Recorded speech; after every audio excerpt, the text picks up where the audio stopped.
c'est de la paix.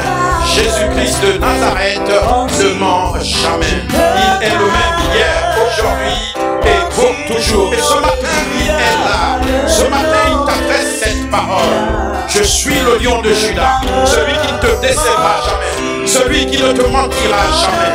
Si ton père et ta mère t'ont causé du tort, si ton père et ta mère t'ont dit des choses pour lesquelles ils n'ont pas tenu à leur parole, lui, le lion de Juda, reste fidèle dans ses promesses, reste fidèle dans sa parole. Et ses promesses, il les accomplit toujours. Confesse-lui ce matin. Toi, le lion de Juda, tu ne peux pas le mentir. Le nom de Judas, tu ne peux pas me mentir. Tu ne peux pas me mentir. Tu ne peux pas me mentir. Le lion de Judas, tu ne peux pas me mentir. Quelque chose se oh oui, quelque chose se passe ici ce matin. Quelque chose se passe ici ce matin. Depuis que nous avons commencé ce culte, quelque chose est en train de se passer. Je ne sais pas si tu le ressens, je ne sais pas si dans ton esprit tu peux le ressentir, mais je peux te confirmer que quelque chose se passe ce matin. Oui, est-ce que vous pouvez continuer avec cette mélodie? Quelque chose se passe. Et il se passe réellement quelque chose ici ce matin. Alléluia. Alléluia. Alléluia. quelque chose se passe. Que le Seigneur ouvre ton cœur. Qu'il ouvre tes yeux spirituels pour constater, voir ce qui est en train de se passer ici ce matin. Quelque chose se passe. Quelque chose se passe. Quelque chose se passe. Yahweh. Quelque chose se passe. Confesse-le, quelque chose se passe. Quelque chose se passe. Alléluia. Quelque chose se passe. Yahweh.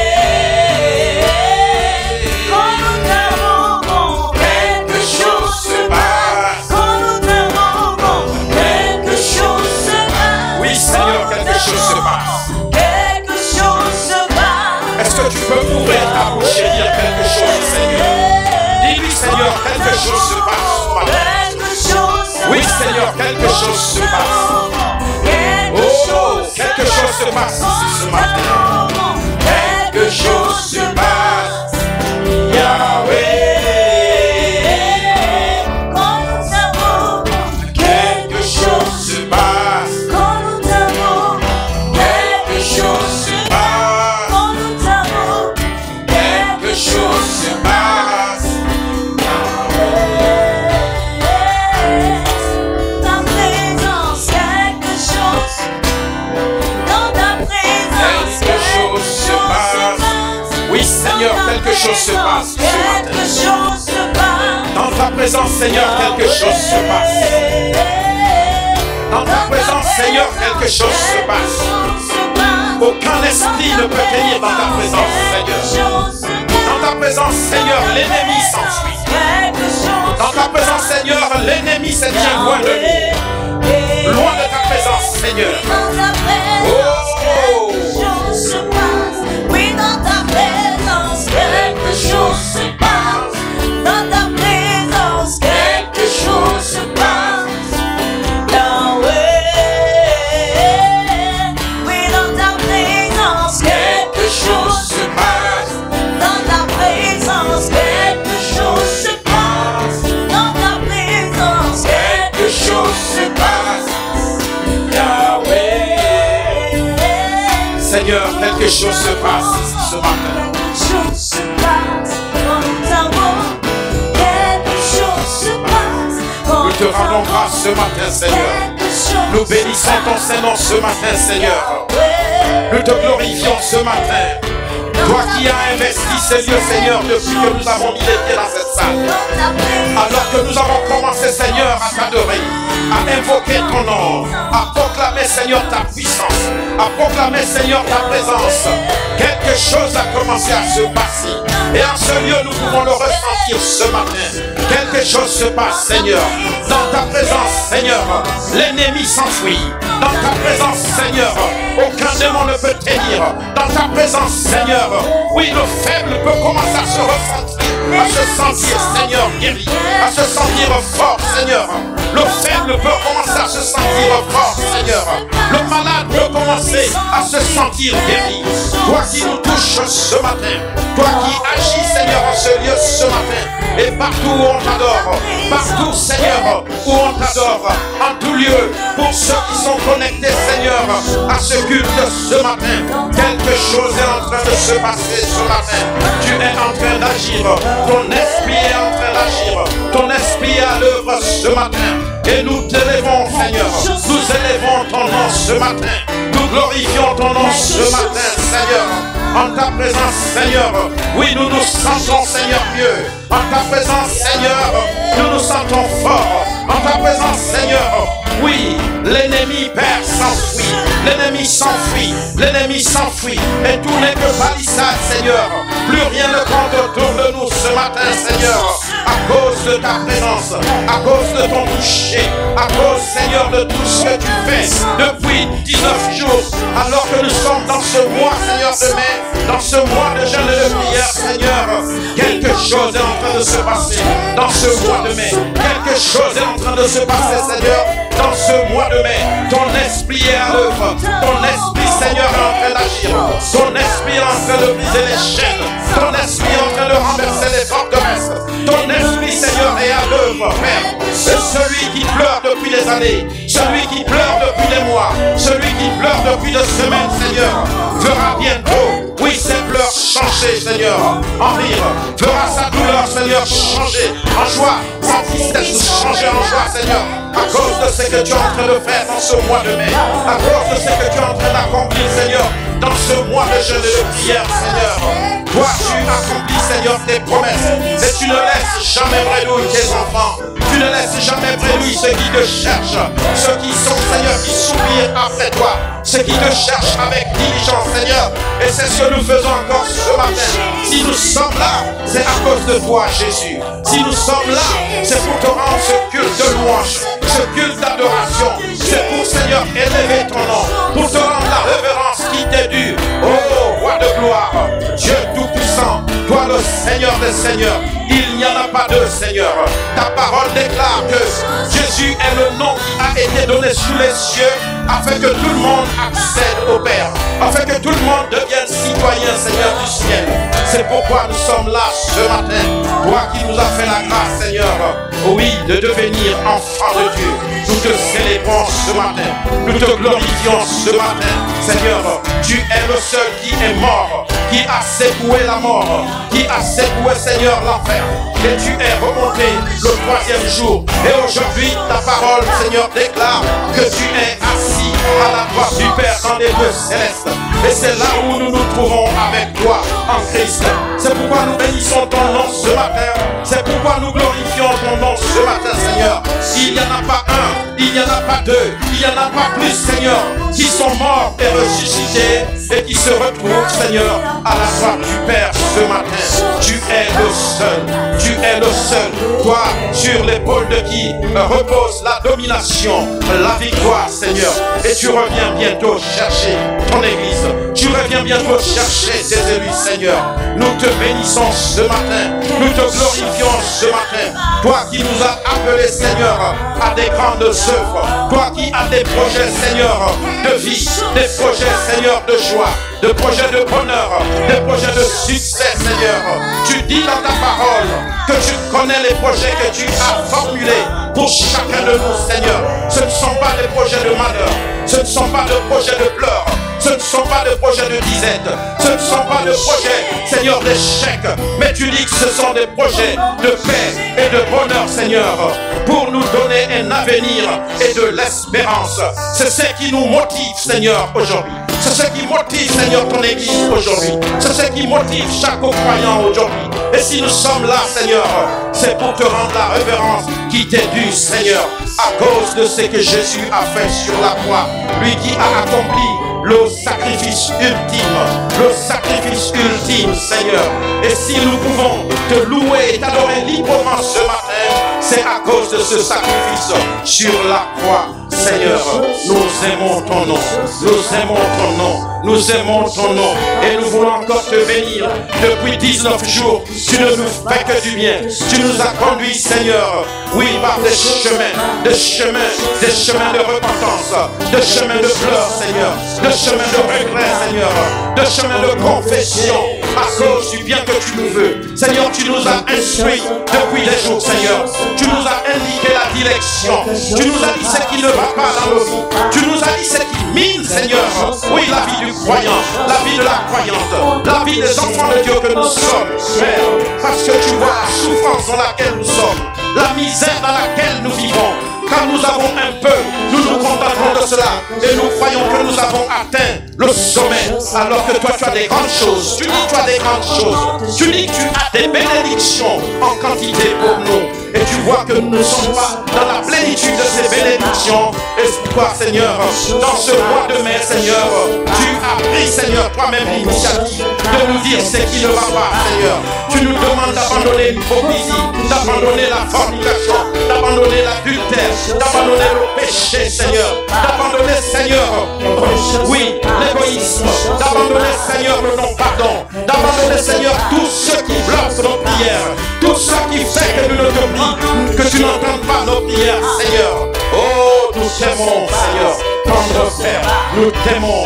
Toi, Seigneur, qui nous manifeste tant d'amour, même quand nous nous entêtons, même quand nous trompons l'homme, Seigneur, même quand nous faisons semblant, toi tu agis, toi tu veux nous sortir, Seigneur, des situations dans lesquelles nous nous trouvons, des situations de misère, Seigneur, des difficultés que nous créons nous-mêmes. Père, beaucoup ont souffert, beaucoup ont trop pleuré, Seigneur. Beaucoup, Seigneur, ont trop souffert, beaucoup ont trop pleuré. Certains ne savent même plus à quel saint s'avouer. Ils pensent même, Seigneur, que ce que ta parole déclare n'était que pour cette époque, alors que ta parole déclare que tu es le même hier, aujourd'hui et pour toujours. Et ce que tu as fait hier, tu continues à le faire, parce que tu es le même Dieu qui ne change pas, avec la même puissance, avec la même force, avec le même amour, avec le même cœur, Seigneur, qui attend aimer l'homme. C'est pourquoi tu as envoyé ton Fils Jésus-Christ, Seigneur, pour se sacrifier sur la croix, afin que nous soyons sauvés, afin que nous puissions, comme aujourd'hui, Seigneur, glorifier ton nom, de bénir le nom de Jésus, t'adorer, Seigneur, et comprendre que tu es le Dieu glorieux, le Dieu qui a créé les cieux et la terre, le Dieu qui a créé l'univers, le Dieu qui a créé les mers, les océans, la terre, le Dieu qui a créé l'homme et lui a doté d'une faculté, d'une raison, le Dieu qui a créé l'homme à son image. Et tu l'aimes tant, Seigneur, tu l'aimes tant. C'est pourquoi tu es radicalement opposé, Seigneur, à celui qui ôte la vie, parce que la vie t'appartient. Tu es le créateur de la vie, Seigneur.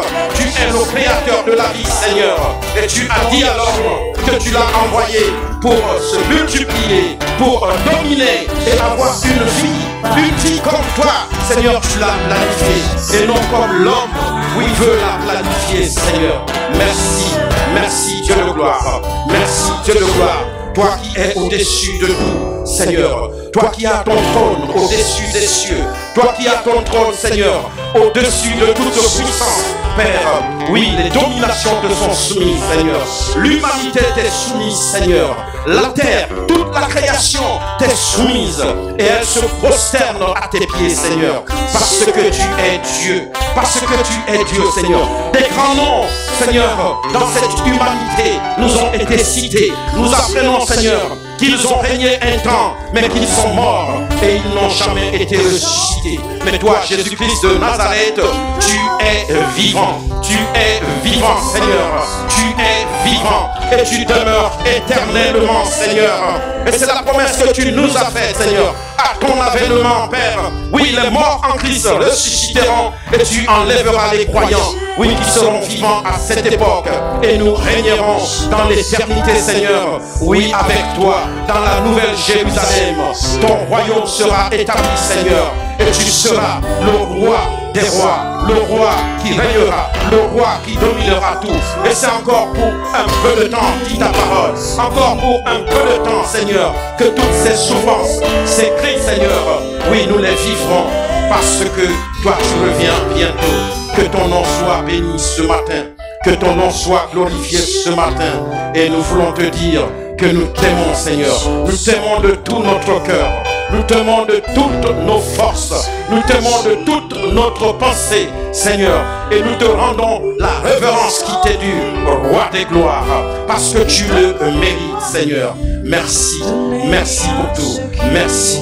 Merci, toi qui nous donnes la force d'avancer dans ce mois de mai. Et nous savons et nous croyons que ce mois de mai est un mois extraordinaire. Un mois ô combien extraordinaire. À cause de ce que l'Éternel est en train d'accomplir. À cause de ce que l'Éternel est en train de faire. À cause de ce que Jésus-Christ de Nazareth est en train d'accomplir. Nous le croyons fermement, Seigneur. Parce que toi, tu n'es pas un homme pour mentir. Tu n'es pas un homme pour vaciller, pour changer. Toi, le Dieu glorieux. Merci, Seigneur. Merci. Je veux que mon frère et ma soeur, tu puisses leur ouvrir, Seigneur, des yeux spirituels, afin de comprendre, afin de voir ce que tu es en train d'accomplir, afin de comprendre et réaliser le Dieu puissant que tu es, le Dieu glorieux que tu es, Seigneur. Nous ne déversons pas dans la philosophie, nous ne déversons pas dans la théologie, Seigneur, mais nous voulons tout simplement, Seigneur, oui, obéir et honorer ta parole. C'est tout ce que nous voulons, Seigneur. Et quand nous ne comprenons pas quelque chose, quand nous ne saisissons pas, Seigneur, une de tes pensées, que le Saint-Esprit nous éclaire, que le Saint-Esprit nous aide à comprendre ta pensée, Seigneur. C'est la promesse que tu nous as faite, Seigneur. Oui, que dans ces derniers temps, et quand tu partiras, tu enverras le Saint-Esprit qui nous conduira dans toutes choses, qui nous enseignera toutes choses et nous enseignera toute la vérité, Seigneur. Merci. Merci, Jésus. Merci, Jésus. Merci pour tout ce que tu fais depuis ce matin. Merci, Seigneur. Que ton nom soit béni, que ton nom soit glorifié. Au nom puissant de Jésus. Amen. Amen. Amen. Gloire à Dieu, gloire à Dieu. Bonjour Église, bonjour peuple de Dieu. Bonjour, comment allez-vous? Comment allez-vous ce matin? Merci Seigneur pour ces moments. Vous savez, nous sommes dans un mois de mai assez particulier, assez exceptionnel pour nous. C'est un mois de jeûne et de prière. C'est un mois durant lequel depuis bientôt 19 jours, le Seigneur est en train d'accomplir des grandes choses. Il fait des merveilles. Et ce Dieu que nous célébrons ce matin, nous ne le voyons peut-être pas physiquement, mais il est réel. C'est le Dieu qui est à l'origine du monde dans lequel nous vivons. C'est le Dieu qui est responsable, propriétaire du souffle de vie que nous avons. C'est ce que sa parole déclare. Tu sais, les scientifiques s'efforcent d'essayer de comprendre. Ils s'efforcent d'essayer de démontrer. Mais ils racontent le peu que Dieu veut qu'ils sachent. Et en plus, depuis des siècles, qu'on apprend qu'ils ont découvert ceci, découvert cela, les lois physiques, les lois mathématiques, ils ont découvert la tectonique de plaques, ils ont essayé de comprendre, mais comment le globe s'est formé. On a vu qu'il y avait des choses qui existaient à tel endroit, aujourd'hui elles n'existent plus. Comment elles ont disparu, qu'est-ce qui s'est passé? Mais ils y arrivent, en fait, avec une approximation, avec ce que Dieu veut qu'ils sachent à cette époque. Et au fur et à mesure que les années avancent, les siècles avancent, nous voyons les contradictions ou peut-être les compléments qui arrivent. Certains essaient de compléter ce que d'autres avaient retrouvé. Et ça, c'est Dieu qui le veut. Il dit dans sa parole que dans les derniers temps, la science atteindra un niveau de connaissance jamais égalé auparavant. Après nous, nos enfants ou nos petits-enfants vont atteindre encore un autre niveau de connaissance. Amen. Donc, Ça, c'est Dieu. C'est Dieu qui est responsable du souffle que nous avons aujourd'hui. Et si tu peux vivre, respirer ce matin, si tu es là ce matin, ou si tu peux tout simplement respirer l'air, avoir le souffle de vie, ou vivre tout court, il faut que tu apprennes à bénir le Seigneur. Peut-être que tu ne le connais pas. Peut-être que tu ne connais pas son nom. Tu ne sais pas exactement qui est-il. Comment il s'appelle? La Bible nous dit que c'est Jésus-Christ de Nazareth, l'Éternel Dieu des armées, qui a créé toutes ces choses. Alors, ne serait-ce que pour ça, dis-lui merci. Regarde, tu as dormi hier. Beaucoup ont dormi hier. Mais si on te montre le cahier de nécromancie de ta commune, ou même de cette nation de la France, on va être effrayé de savoir combien ont été enlevés la nuit dernière. Et toi, tu respires. Et toi, tu peux te mouvoir là ce matin. Mais ne pense pas que tu vis par toi-même comme ça. Et que c'est une raison suffisante de mener la vie que tu veux. Surtout si elle est désordonnée. Non. Apprends à dire merci à Dieu. Ne serait-ce que pour ça. Amen. Gloire à Dieu. Merci Seigneur. Et que ton nom soit glorifié ce matin. Merci vraiment pour Oula et Amanda pour ce temps d'intercession et de louange que nous venons d'avoir. Merci vraiment de nous avoir conduits dans des hauteurs, dans des nuées. Et c'est des moments comme ça que nous aimerons vivre. Et c'est ce que nous ferons au ciel. C'est ce qu'Apocalypse nous dit, que la prédication, les pasteurs, les évangélistes, les prophètes, les théologiens, tout ça, ça passera. Mais la parole de Dieu seule restera. Et nous, tout ce que nous aurons à faire, c'est d'adorer, de louer le Seigneur. Nous serons dans une symphonie de louanges que personne n'a peut-être encore entendu ou peut-être même n'imagine pas. Dieu seul sait qu'il y a des groupes, il y a des symphonies, des mélodies qui sont extraordinaires ici sur terre. Il y a des gens dotés, doués, à qui Dieu a donné certains dons et qui ont fait un travail extraordinaire. Et quand on entend des mélodies, nous avons envie de les entendre et de les écouter longtemps. Mais la parole de Dieu nous dit que nous serons dans une symphonie avec les anges, en harmonie au ciel. Ce sera quelque chose d'extraordinaire. Amen. C'est ce que nous ferons quand nous serons là-haut. Amen. Gloire à Dieu. Donc des temps comme ça, nous avons envie de les vivre sur terre, surtout dans un mois comme celui-là. Et sachez que depuis le 1er mai, nous sommes dans un temps de jeûne et de prière jusqu'au 31 de ce mois. Et jusqu'à maintenant, le Seigneur a été bon envers nous. Il a été bon envers tous ceux qui prennent part à ce temps de jeûne et de prière. Et chaque jour, il renouvelle nos forces. Il nous fortifie, il nous soutient et il ne cesse de nous conduire tout au long de ces journées. Amen. Et il a beaucoup parlé. Il a beaucoup parlé. Il nous a beaucoup repris. Il nous a beaucoup corrigé. Il nous a beaucoup orienté. Il nous a beaucoup éclairé. Il nous a dit des choses qui font du tort aux croyants. Toi qui pleures, toi qui te demandes qu'est-ce qui ne va pas. Depuis toutes ces années, je prie Dieu, je fais ceci, je l'invoque, je jeûne, je lui accorde du temps. Dieu a beaucoup parlé. Et il nous a dit des choses, au premier rang desquelles la repentance. C'est pourquoi quand tu vas dans un endroit où tu te joins à un groupe, où on dit on va prier le Seigneur, on va prier Jésus, on va passer du temps, on va faire une chaîne de prière, et que le mot repentance ne fait pas partie de ce que vous faites, il y a un problème. Tu dois te poser des questions. Et je vais te dire de façon directe et brutale que c'est une perte de temps.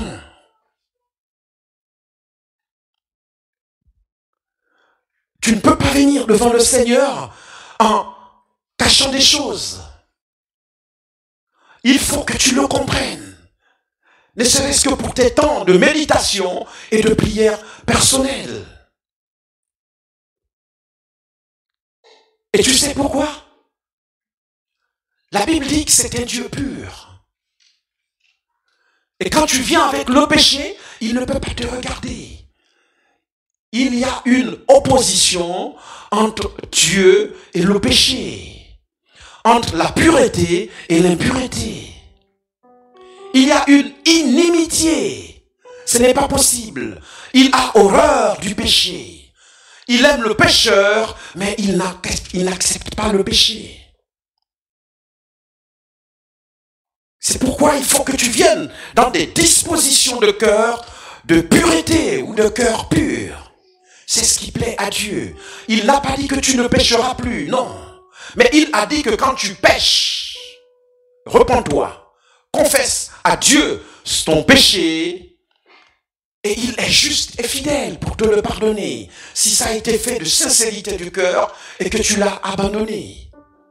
Et pour ceux qui ne le connaissent pas, il dit c'est la condition sine qua non. C'est-à-dire, avant d'aller plus loin, Jésus, que devons-nous faire pour entrer ou connaître le royaume de Dieu ou recevoir le royaume de Dieu? Pierre, que devons-nous faire pour connaître ou recevoir le royaume de Dieu? Jean le Baptiste, que devons-nous faire? Nous avons longtemps vécu dans ce désert. Tu nous as prêché, dit des choses extraordinaires et nous voyons que l'éternité, c'est dans le royaume de Dieu. Mais que devons-nous faire pour hériter de ce royaume? Il y a une seule phrase ou une seule expression qui a été prononcée par toutes ces personnes.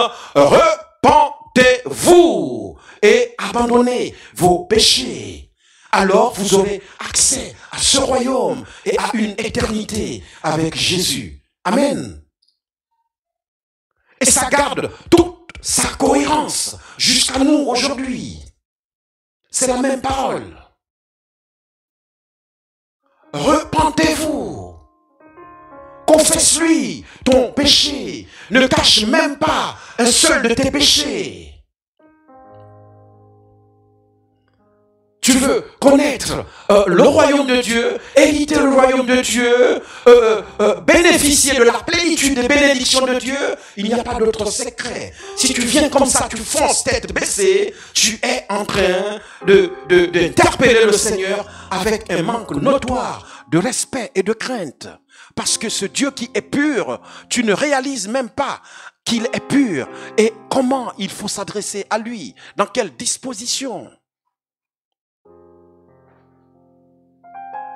C'est comme si tu allais ça et là glaner, ça et là te jeter dans la boue. Et puis tu viens brutalement parce qu'on te dit, oui, que tout le monde a accès à la table du roi ou au trône du roi. Tout le monde peut se présenter devant le roi. C'est ce qu'il permet à tout le monde. Et tu viens avec toute la boue que tu es allé ramasser ça et là. Ou même tu as une partie de ton corps qui est bourrée de boue. Et tu viens comme ça dans la présence du roi avec cette boue et tu te présentes à lui. Alors que dans le protocole, on veut que tu aies un minimum de décence, de présentation.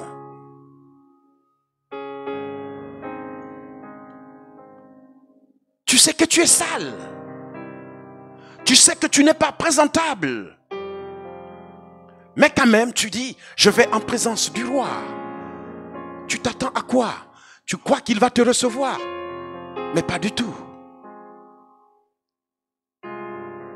Pas du tout. Tu n'auras même pas franchi le dernier palier que les gardes t'auront bloqué, que les anges t'auront empêché. Donc ta prière ne traversera même pas un niveau, qu'elle sera bloquée à cause de ton état. Et le diable, l'ennemi, a toutes les raisons de dire à Dieu, tu vois celui-là, tu vois celle-là, regarde dans quel état il est, regarde ce qu'il te cache. Il prétend être ton enfant, mais regarde ce qu'il te cache. Et c'est pour éviter ces situations que le Seigneur nous demande de nous repentir. Amen. Parce que depuis la création, nous sommes condamnés par le péché.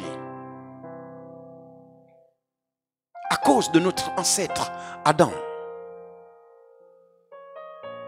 À cause de nos ancêtres Adam et Ève. Gloire à Dieu. Merci Seigneur.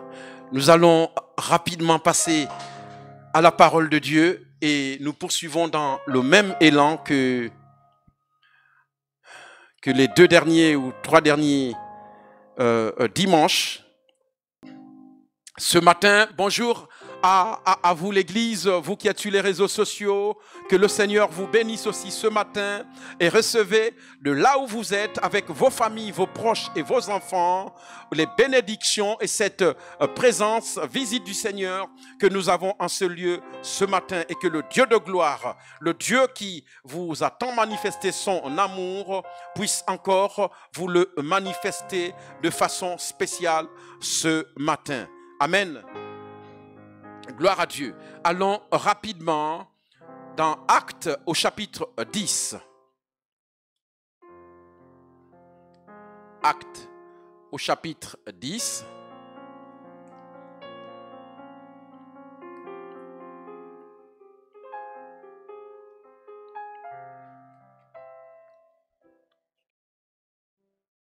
Et nous allons lire du verset 1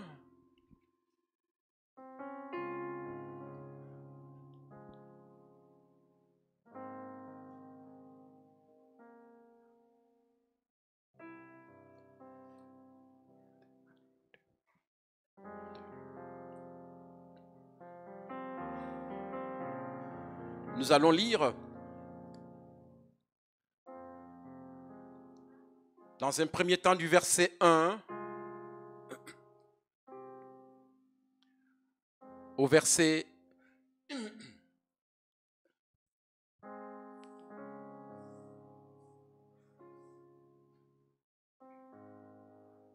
4.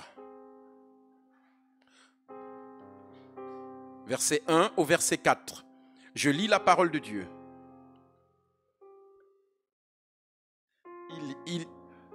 Ceux qui n'ont pas encore trouvé la référence pourront regarder à l'écran. Il y avait à Césarée un homme nommé Corneille, centenier dans la cohorte dite italienne. Cet homme était pieux, craignait Dieu avec toute sa maison. Il faisait beaucoup d'aumônes au peuple et priait Dieu continuellement. Vers la 9e heure du jour, il vit clairement dans une vision un ange de Dieu qui entra chez lui et qui lui dit « Corneille !» Les regards fixés sur lui et saisi d'effroi, il répondit « Qu'est-ce que, Seigneur ?» Et l'ange lui dit « Tes prières et tes aumônes sont montées devant Dieu. » Et il s'en est souvenu. Envoie maintenant des hommes à Joppé et fait venir Simon, surnommé Pierre. Il est logé chez un certain Simon corroyeur dont la maison est près de la mer.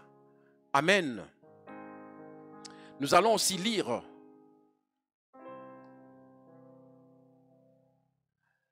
les versets 9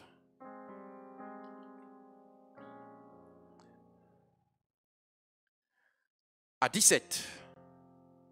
Le lendemain, comme ils étaient en route et qu'ils approchaient de la ville, Pierre monta sur le toit vers la 6e heure pour prier. Vous soulignez pour prier. Il eut faim et il voulut manger. Pendant qu'on lui préparait à manger, il tomba en extase. Il vit le ciel ouvert et un objet semblable à une grande nappe attachée par les 4 coins descendait et s'abaissait vers la terre, et où se trouvaient tous les quadrupèdes et les reptiles de la terre et les oiseaux du ciel. Et une voix lui dit, « Lève-toi, Pierre, tue et mange. » Mais Pierre dit, « Non, Seigneur, car je n'ai jamais rien mangé de souillé, ni d'impur. » Et pour la seconde fois, la voix se fit encore entendre à lui. « Ce que Dieu a déclaré pur, ne le regarde pas comme souillé. » Cela arriva jusqu'à 3 fois, et aussitôt après, l'objet fut retiré dans le ciel. Amen.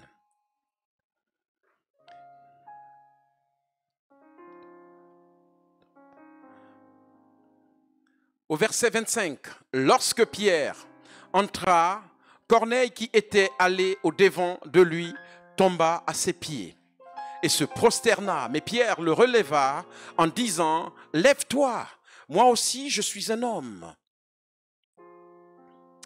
Et conversant avec lui, il entra et trouva beaucoup de personnes réunies. « Vous savez, leur dit-il, qu'il est défendu à un juif de se lier avec un étranger et d'entrer chez lui. Mais Dieu m'a appris à ne regarder aucun homme comme souillé et impur. C'est pourquoi je n'ai pas eu d'objection à venir puisque vous m'avez appelé. Je vous demande donc pour quel motif vous m'avez envoyé chercher. » Amen. Gloire à Dieu. Nous allons aussi rapidement lire Actes au chapitre 2 et au verset 4.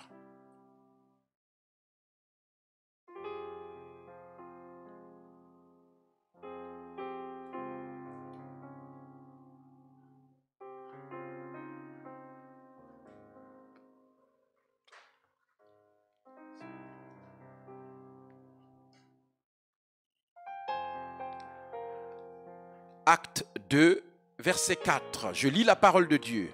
« Et ils furent tous remplis du Saint-Esprit et se mirent à parler en d'autres langues selon que l'Esprit leur donnait de s'exprimer. » Amen. Gloire à Dieu, gloire à Dieu, gloire à Dieu. Merci Seigneur, nous sommes toujours dans notre thème majeur qui est la prière est centrale pour l'œuvre de Dieu. La prière est centrale pour tout ce que tu accomplis pour Dieu. La prière est centrale pour toute activité que tu entreprends pour Dieu.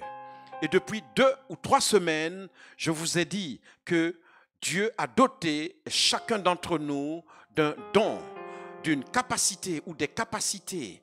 Dieu a doté plusieurs d'entre nous de certaines onctions qui nous amènent à agir dans la société. Amen. Même dans ton travail séculier, et c'est là où beaucoup se trompent, quand on parle de Dieu, quand on parle d'œuvre de Dieu, quand on parle d'activité de Dieu, on pense qu'il s'agit de ceux qui sont principalement engagés dans le ministère, dans l'œuvre, dans l'église ou dans une activité religieuse concernant le Seigneur. Non, dans ton travail séculier, le travail qui te procure un salaire, Dieu t'a aussi doté pour pouvoir être au service des gens et bénir les hommes. Amen. C'est très important.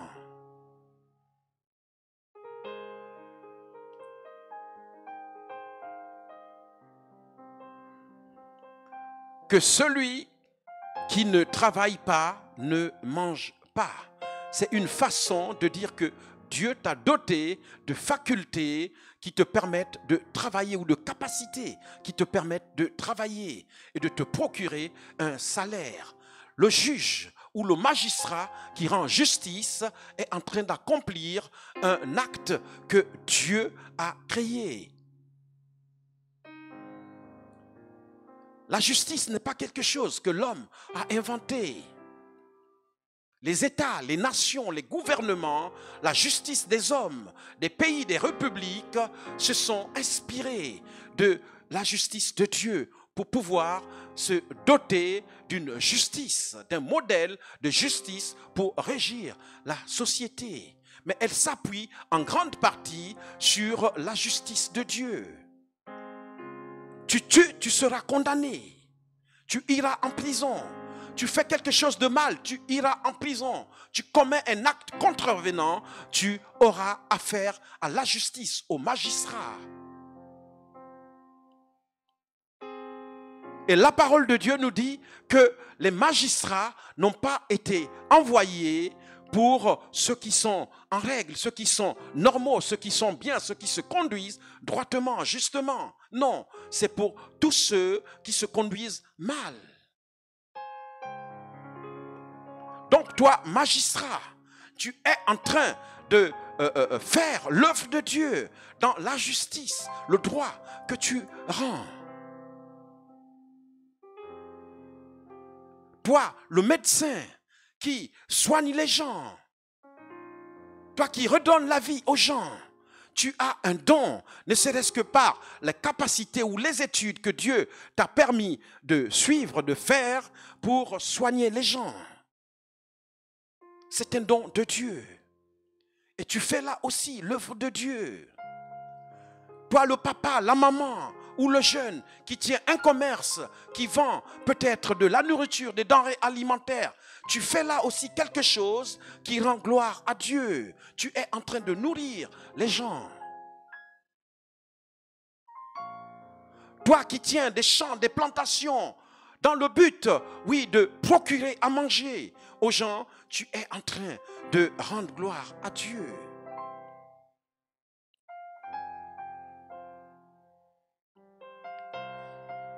Dieu a créé la terre et il l'a parsemée ou couverte de verdure. Il a rendu la terre fertile pour que nous puissions la cultiver. Donc celui qui ne travaille pas, qui ne fait rien, est en totale opposition avec Dieu. Celui qui fait preuve de paresse est en totale opposition avec Dieu parce qu'il n'aime pas le paresseux. Il n'encourage pas le paresseux. Il nous a dotés de capacités, de dons, de talents. Dans tout ce qui a été fait et que nous lisons dans la Bible, les palais, les châteaux, tout ce qui a été fait, tout ceci, Dieu l'a accompli par les mains des hommes.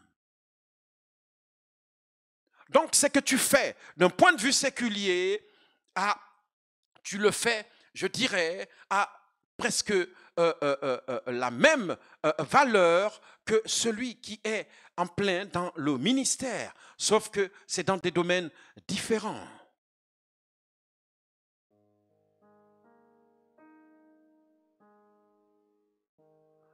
Donc nous avons vu que dans tout ce que nous faisons, il faut savoir que cela exige la prière. Cela exige de se confier continuellement à Dieu, de solliciter régulièrement le secours et l'aide de Dieu. Qui que tu sois, quel que soit ton niveau, quelles que soient tes compétences. Vous vous rappelez du Titanic? La fameuse histoire du Titanic. Mais ce monsieur qui a construit ce paquebot, ce grand mathématicien, mais il avait démontré, fait des calculs, des démonstrations, toutes les démonstrations possibles pour que ce bateau, ce paquebot ne coule pas. Il avait exactement les données qu'il fallait pour savoir la capacité qu'il fallait mettre dans ce paquebot et pour qu'il puisse accomplir ses missions sans être inquiété. C'est pas que le monsieur avait un souci ou qu'il s'était trompé quelque part. Le bateau a été conçu avec des dimensions, des calculs, des théorèmes et des démonstrations fiables. Mais son orgueil à l'égard de Dieu lui a causé le prix qu'ils ont payé. dans sa vanité, dans son orgueil, il s'est amusé et permis de dire que même pas la colère de Dieu pourrait couler ce bateau. Et à la première tentative, le Titanic a coulé, occasionnant toutes ces pertes que nous connaissons. C'est pourquoi il est important de s'en remettre continuellement à Dieu. Au-delà de tes compétences, de ton intelligence, tu as besoin de la grâce de Dieu. Tu as besoin du soutien de Dieu. L'apôtre Paul avait toutes les raisons de s'enorgueillir avec toute la théologie qu'il avait.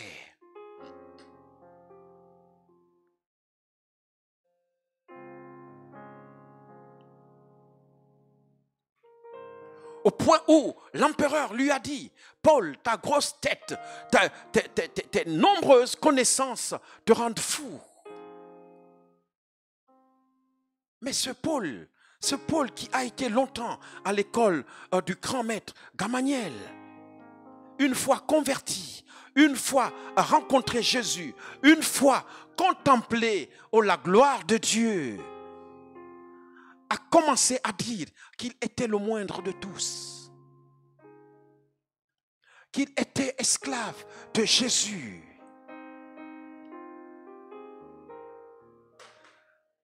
Il a été opposé aux gnostiques, à tous ceux qui, à cette époque, tous ceux qui étaient ou vivaient en Grèce antique et voulaient user du mysticisme en joignant l'évangile au gnosticisme ou au mysticisme pour pouvoir démontrer la puissance et faire croire aux gens que ça venait de Dieu. Il leur a dit, laissez ça.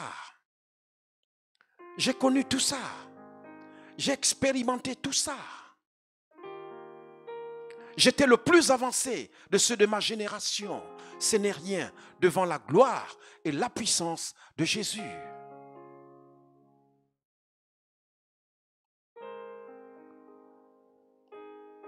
Il va en Thessalonique, s'adressant aux Thessaloniciens.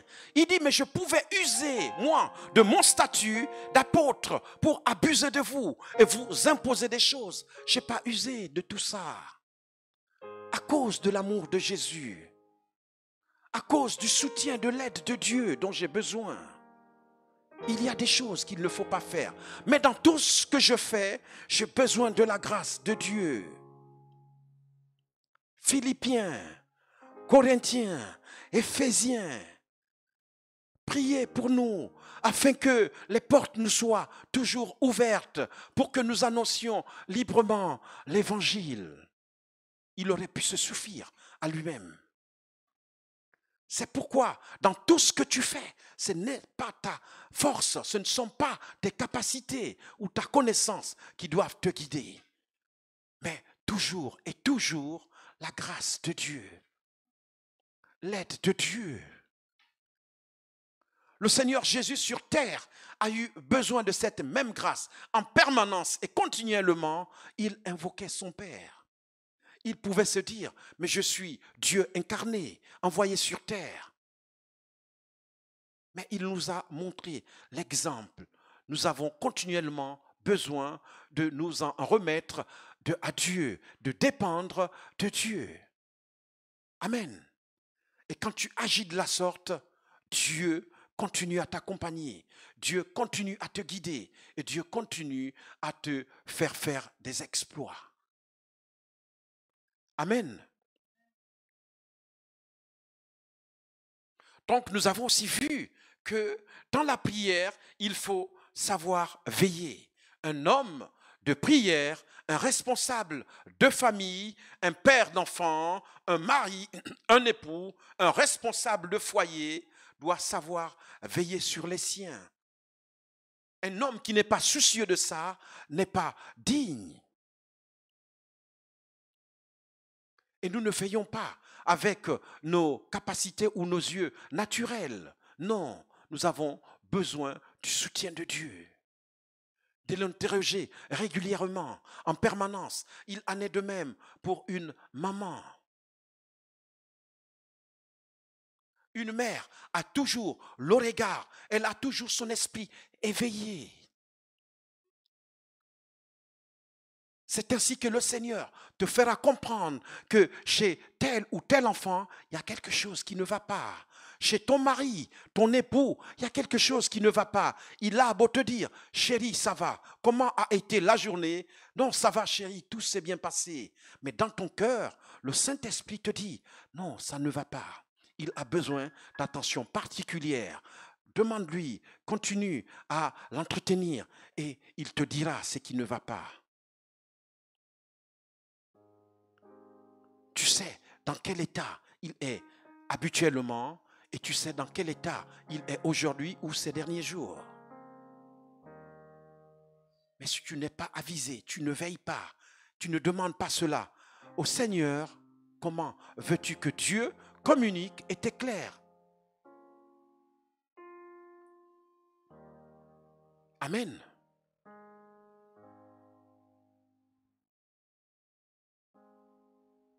Ce matin, nous irons un peu plus loin.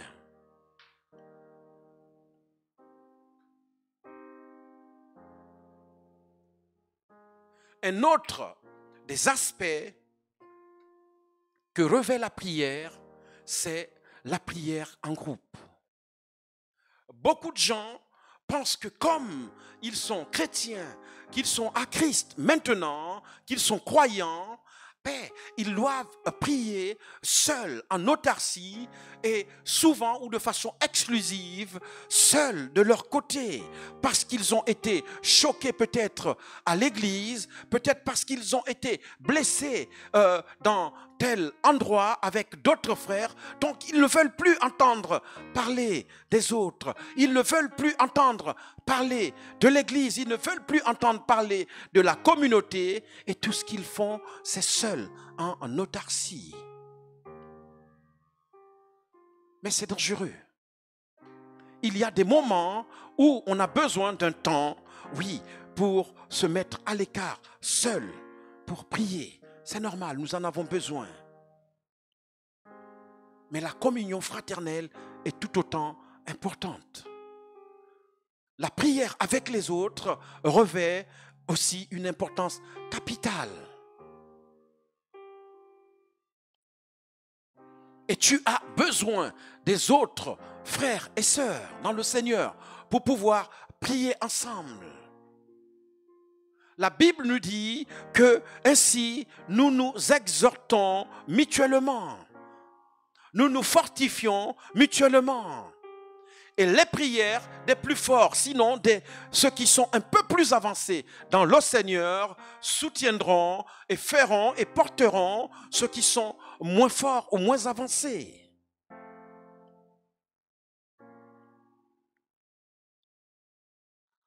Cette prière en groupe ou de groupe est importante. C'est l'exemple et le modèle que le Seigneur nous a laissé. En partant, il a dit aux apôtres, attendez-moi, ne vous dispersez pas, n'allez pas chacun de son côté, mais réunissez-vous, persévérez dans la prière et attendez le Saint-Esprit que le Père enverra. Si tu ne pries jamais avec les autres, comment veux-tu être édifié?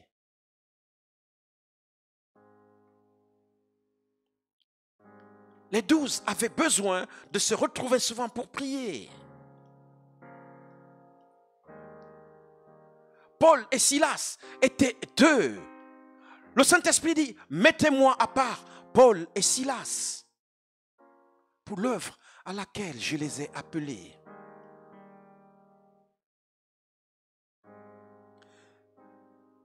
On n'entend pas qu'à l'église de Jérusalem, dans le Nouveau Testament, qu'il était seul, que Jacques était souvent seul là-dedans.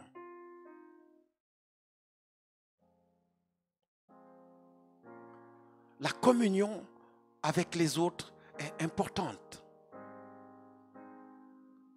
la prière avec les autres est importante. Le partage avec les autres est important. Tu as besoin de prier, de te joindre aux autres saints pour pouvoir prier. Dieu, c'est un Dieu d'unité. Tu ne peux pas être en Jésus, en Christ, et te dire que tu feras tout dans la prière par toi-même. Quel genre de chrétien tu es? Dieu est un Dieu d'unité. C'est un Dieu d'association. L'apôtre Paul, à un moment donné, il a eu besoin d'aller à Jérusalem, à rencontrer les autres apôtres. Et il a dit qu'il a tendu la main d'association que plutôt Pierre et Jean lui ont tendu. Tu ne peux pas t'isoler. Tu as besoin de prier avec les autres croyants.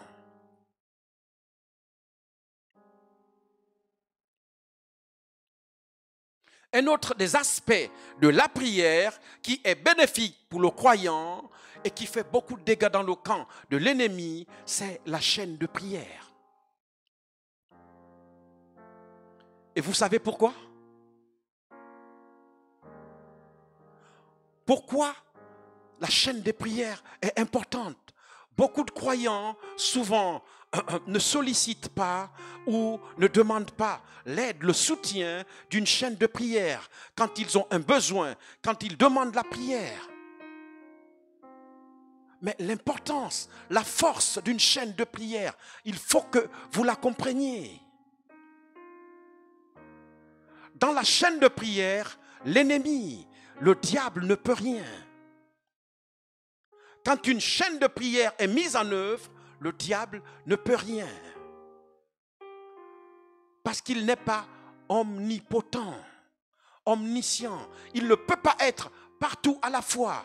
Donc quand une chaîne de prière est mise en œuvre, par exemple dans 2, 3, 4, 5 continents, en plusieurs endroits, le diable ne peut pas être partout à la fois. Seul Dieu, seul Jésus a cette capacité.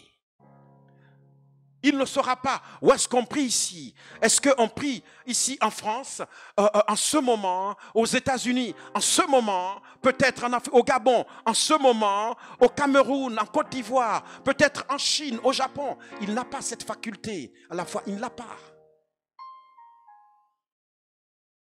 Et quand une chaîne de prière est mise en œuvre, elle fait des dégâts dans le camp de l'ennemi. C'est des choses qu'il faut comprendre et connaître.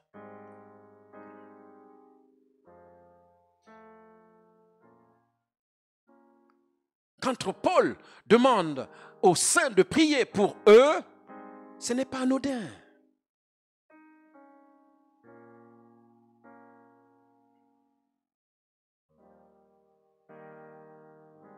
Ce n'est pas anodin. La chaîne de prière est un instrument efficace dans la prière. Ne dis pas que tu n'en as pas besoin. Il faut comprendre les choses. Il faut saisir la portée des instruments et des outils que le Seigneur a mis à notre disposition. La prière des saints est une puissance, est une force. Dans une chaîne de prière, le diable n'a pas cette capacité d'être partout à la fois. Il ne saura pas où est-ce que la prière arrive, où est-ce qu'il est bombardé. Il n'a pas cette capacité.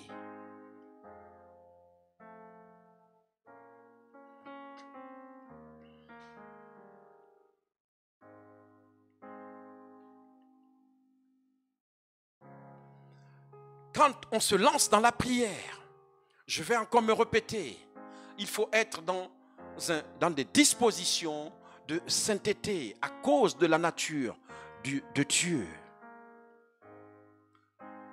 Nous adorons et nous prions un Dieu saint.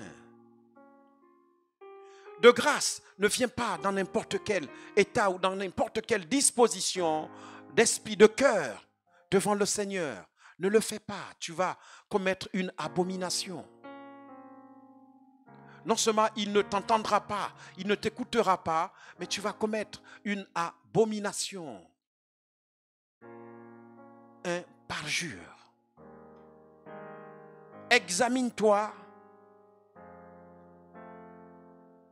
Repens-toi.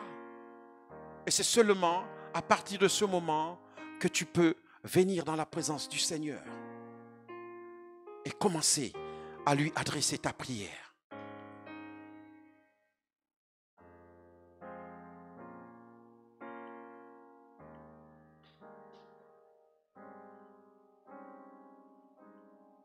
Et quand tu viens pour prier le Seigneur, il faut que tu aies la conviction que Dieu va accomplir ce pourquoi tu viens prier. Ce pourquoi tu l'interpelles. Ce pourquoi tu lui adresses la prière. Il faudrait que tu aies cette assurance. Sinon, ça ne sert à rien de prier. Ce serait une perte de temps.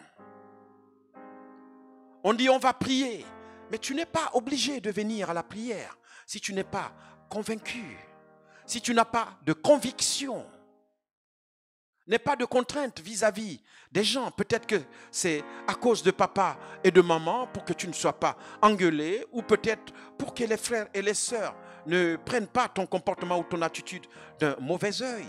Non, parce que tu es en train de commettre un péché.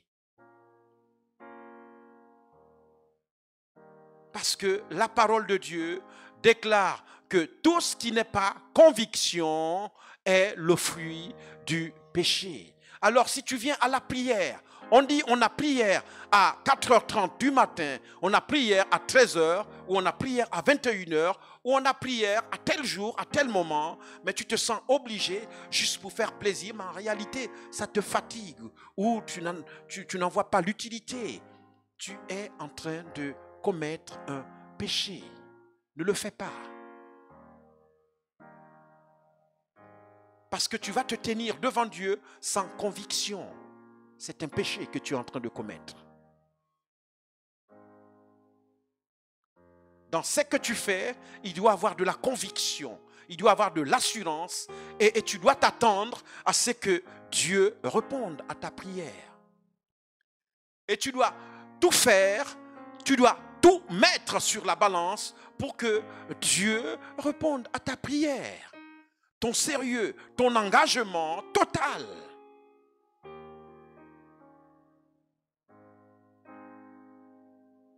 Tu as besoin de guérison. Et pendant que tu es là en train de prier le Seigneur pour la guérison, Seigneur, guéris-moi, ton cœur est partagé avec l'événement ou le rendez-vous que tu as là-bas. Mais tu n'es pas totalement engagé dans cette prière que tu adresses à Dieu. Ce sont des erreurs à ne pas commettre. Viens et donne-toi tout entier au Seigneur, le temps de la prière. Après, tu auras le temps pour ton rendez-vous ou ton autre événement.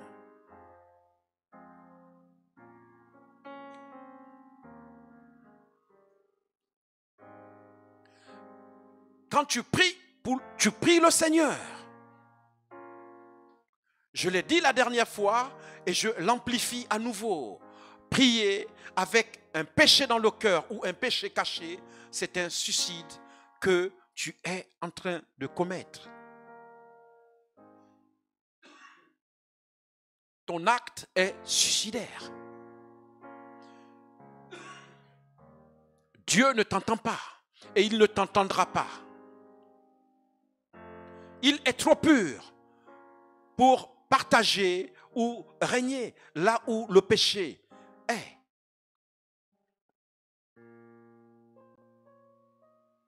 Tu ouvriras la bouche, mais en commettant une abomination. Parce que le Dieu de pureté que nous adorons ne tolère pas le péché. Ton acte est tout simplement suicidaire. C'est comme quand tu pries pour quelqu'un. Tu es en train d'intercéder pour quelqu'un. Il faut que cette personne se repentent aussi. Sinon, tu vas attirer la colère de Dieu sur cette personne. Surtout quand tu es conscient du péché de la personne.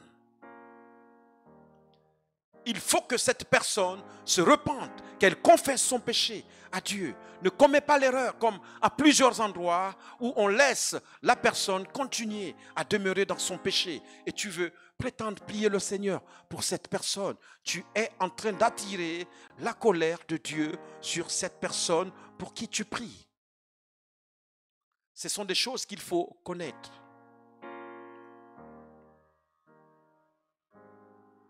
Je ne te parle pas d'une personne qui ne connaît pas le Seigneur et pour qui tu pries afin que le Seigneur le touche pour qu'elle vienne à Christ. Je ne parle pas de ce cas, non.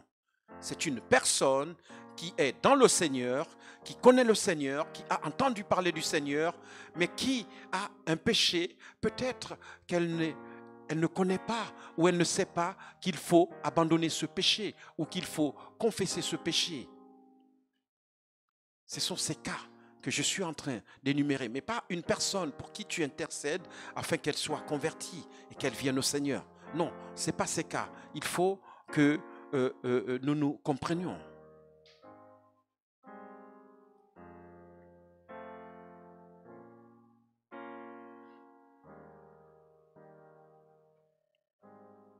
Un autre aussi des aspects ou de points dans la prière auxquels il faut avoir une bonne compréhension, c'est au niveau de l'intercesseur.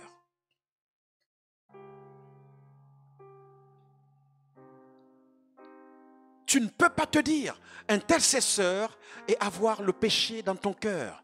C'est dangereux. Au même titre que ce que nous venons de voir, si tu fonctionnes de cette manière, tu vas attirer la colère de Dieu. Tu vas attirer la colère de Dieu.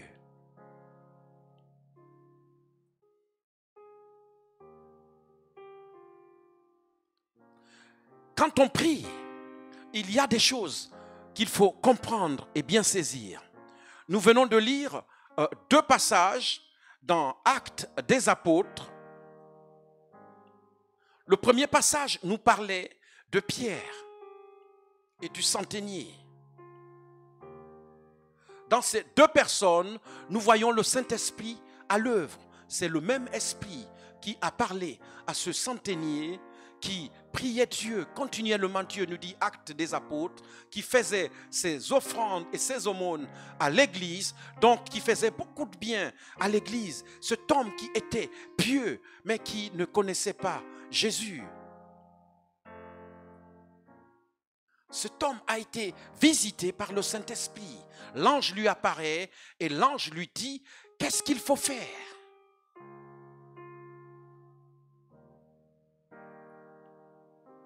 Et presque parallèlement ou simultanément, le même esprit parle à Pierre, l'apôtre Pierre, qui était à Joppé.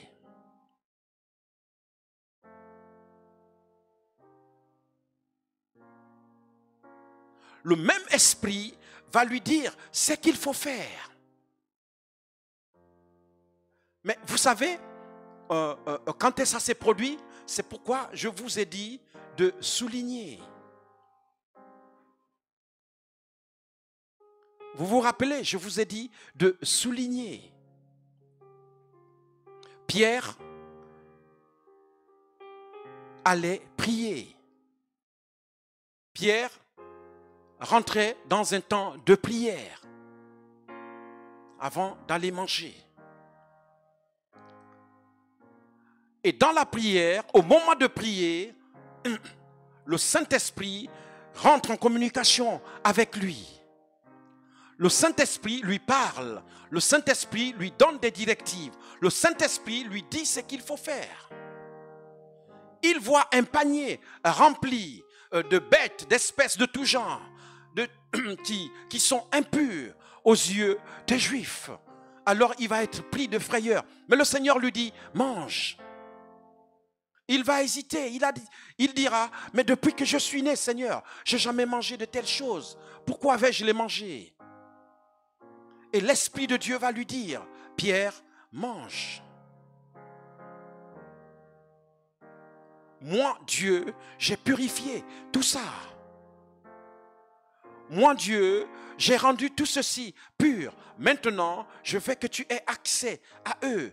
Parce que partout où je t'enverrai, dans tout ce que je te dirai de faire, c'est que j'ai décidé qu'il en sera ainsi.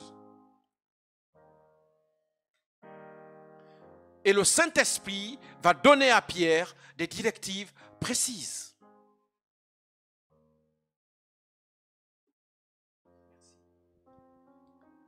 Il va donc lui dire exactement ce qu'il va faire, ce qu'il va devoir faire dans ce temps de prière qu'observait l'apôtre Pierre.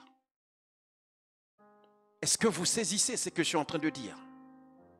Il ne l'a pas fait dans n'importe quel contexte. Il ne l'a pas fait dans le Saint-Esprit ne l'a pas fait dans n'importe quelle situation. À quel moment? Au moment de la prière.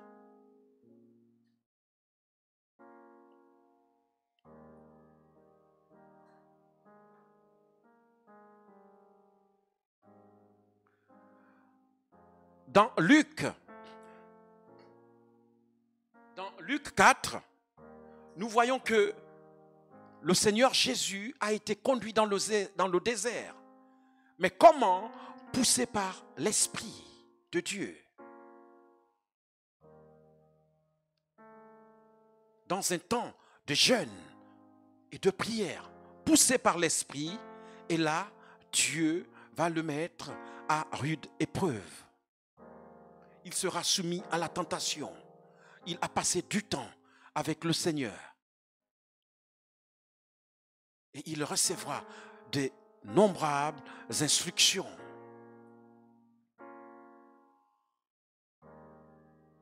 Ces passages que nous venons de lire ne sont pas des passages anodins. Il faut comprendre qu'il y a des intercessions qui sont conduites par le Saint-Esprit, que vous et moi-même, nous ne savons pas. Des intercessions dont nous n'avons même pas conscience. Mais la parole de Dieu nous dit qu'auprès du Père, nous avons un intercesseur, en la personne de Jésus-Christ de Nazareth. Et son esprit conduit toutes ces intercessions.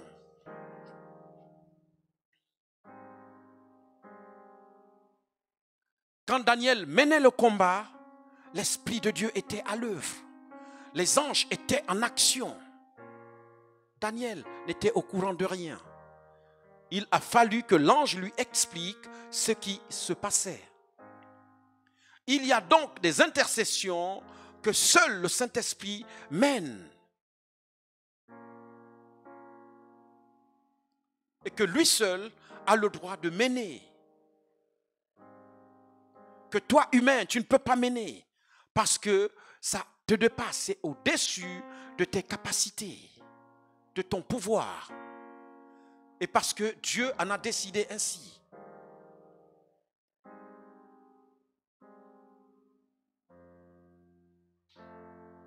Et il y a des intercessions pour lesquelles, une fois le Saint-Esprit a terminé d'intercéder, il confie aux hommes, aux croyants, que toi et moi, nous sommes de pouvoir compléter ou terminer.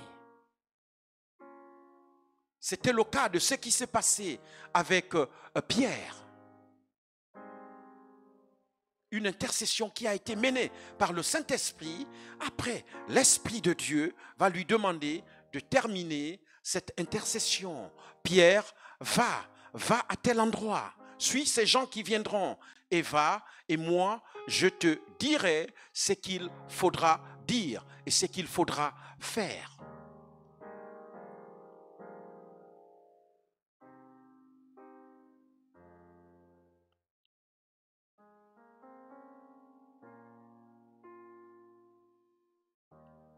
Et quand Dieu nous donne des directives, quand Dieu nous dit ce qu'il faut faire exactement ce que le Saint-Esprit nous demande de faire.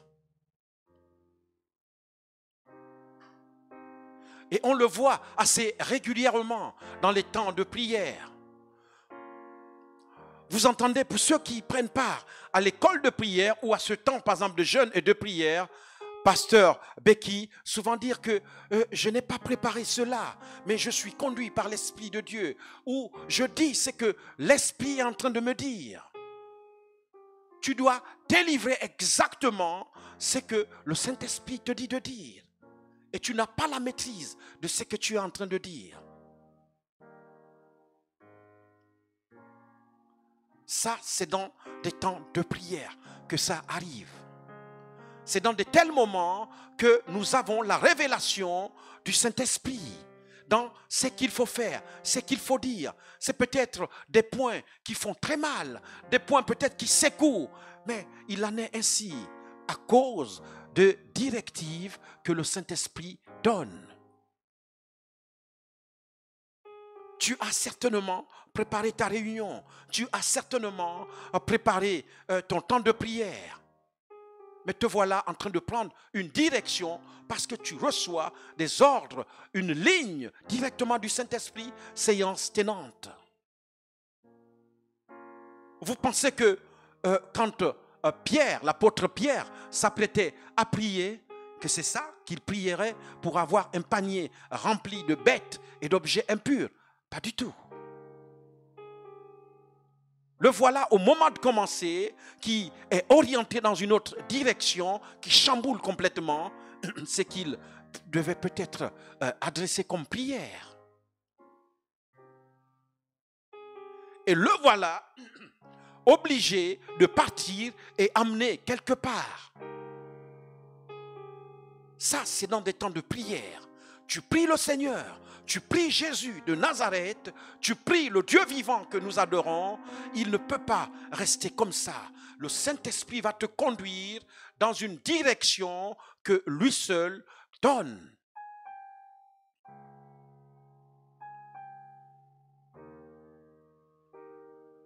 Et c'est possible. Et c'est ce que la parole de Dieu nous dit.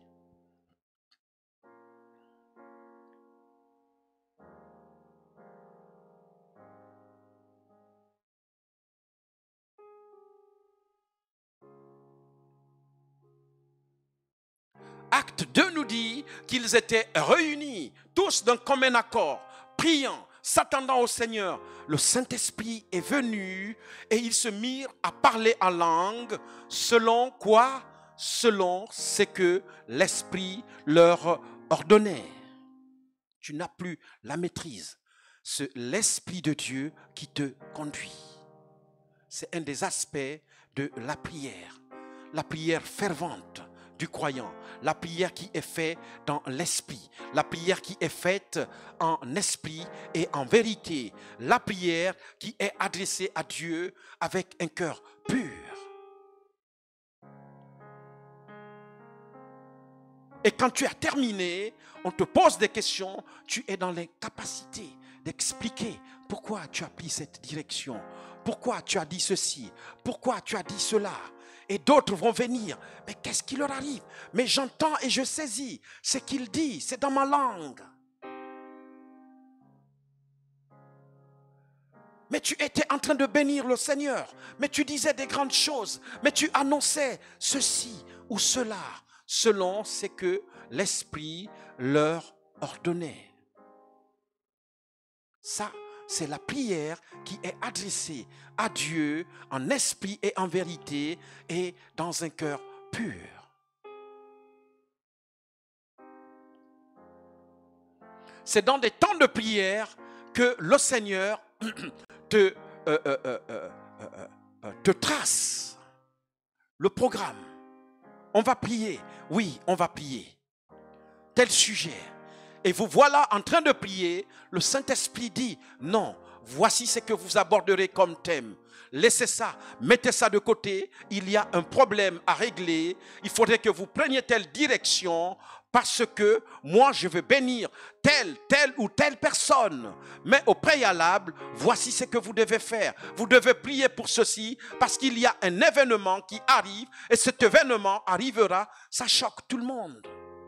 Vous ne soupçonnez rien du tout de ce que l'Esprit de Dieu est en train de vous dire. Mais il vous dit que vous devez prier de cette façon. Peut-être même qu'il ne vous donne pas plus de détails.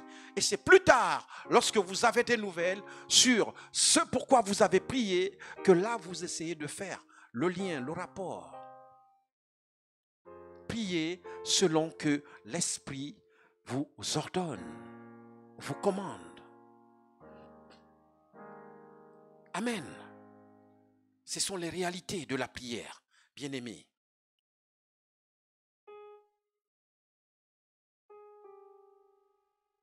Ça, c'est la prière qui est dirigée par l'Esprit de Dieu.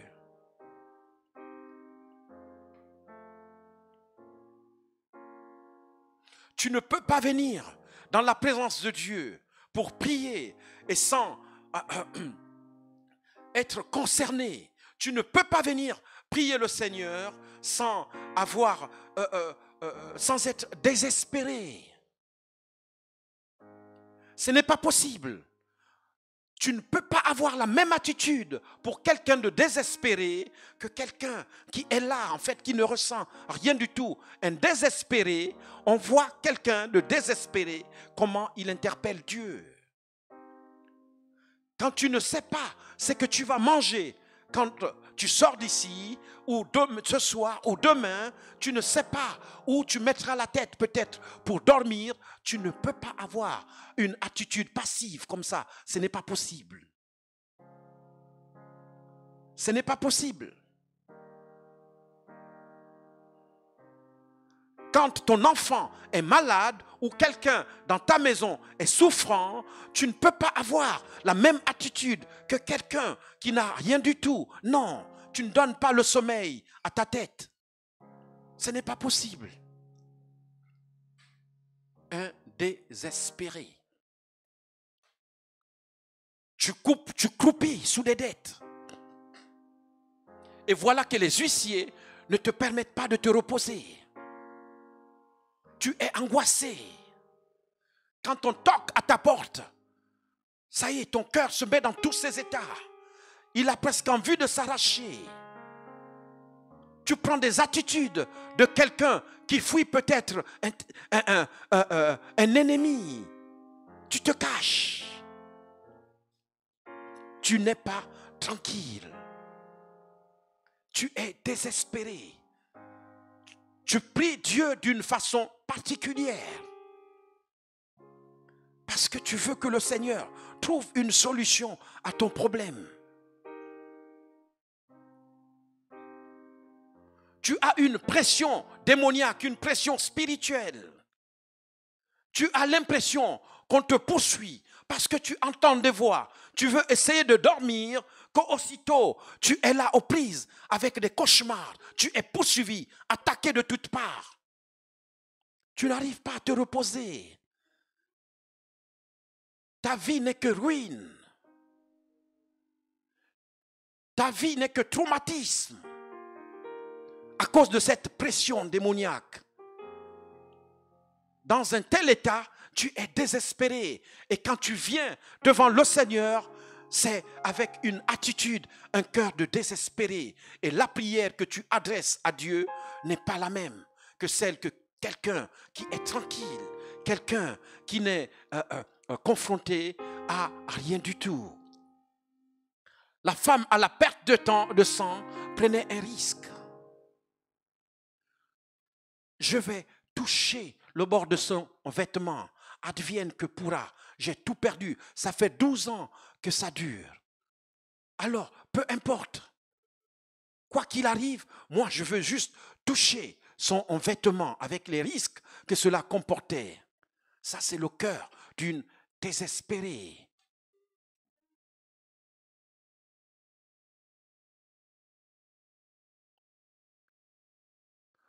Bartimée,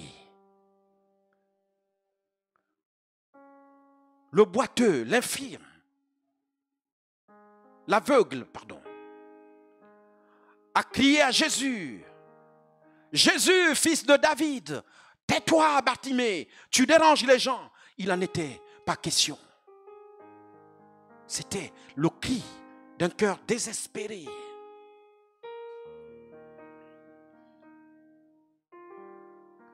Zachée, malgré son statut social,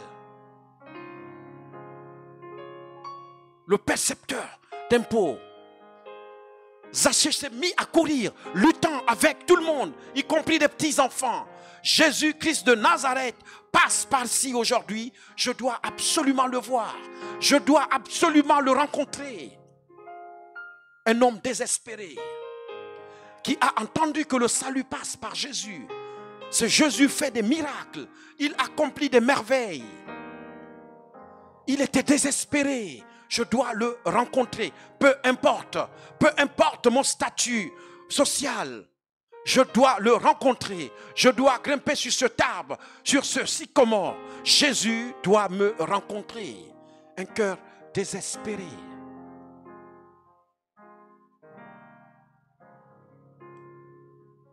C'est ce genre de cœur que Dieu recherche. Et c'est ce dont il nous entretient depuis le début de ce mois.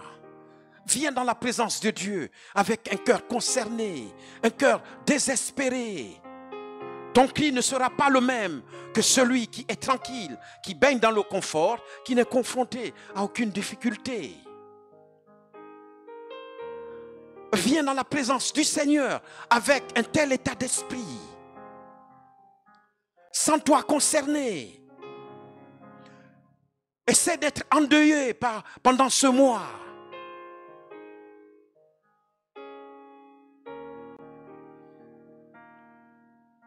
Déchire ton cœur devant le Seigneur.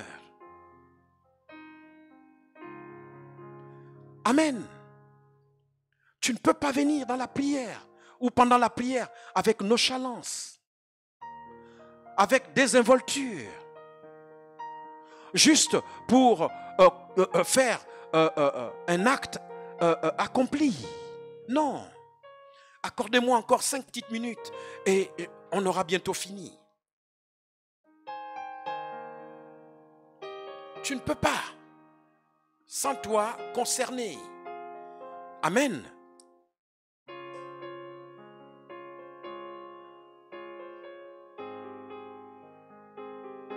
Quand tu viens dans la présence de Dieu, attends-toi à recevoir la réponse de Dieu pour la chose pour laquelle tu pries. Sinon, ne viens pas. Tu es en train de perdre ton temps et tu es en train de commettre un péché. Ça fait partie du manque de conviction. Si tu pries Dieu, tu pries le Seigneur, tu pries Jésus, c'est que tu t'attends à recevoir une réponse de sa part pour le problème, le sujet pour lequel tu pries.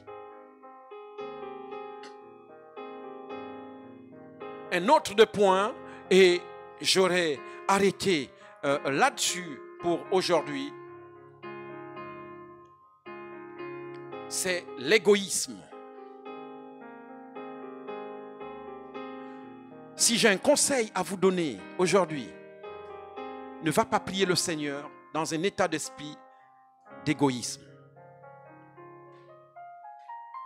C'est-à-dire à chaque fois qu'on prie, à chaque fois qu'on donne un sujet de prière, tu recentres tout sur toi et ta maison. On demande de prier pour un frère qui a des difficultés, un frère qui a besoin de soutien dans la prière, de prier pour une sœur qui sollicite notre soutien dans la prière, une sœur ou un frère qui a peut-être besoin de notre affection, de notre visite ou peut-être même de notre assistance matérielle ou financière. Mais toi, dès qu'on parle de ça, aussitôt tu recentres ça sur toi-même. Si cela pouvait être ramené à toi ou fait pour toi, ne le fais pas. Si tu as une telle attitude, tu es en train de pécher contre le Seigneur. Et c'est une perte de temps.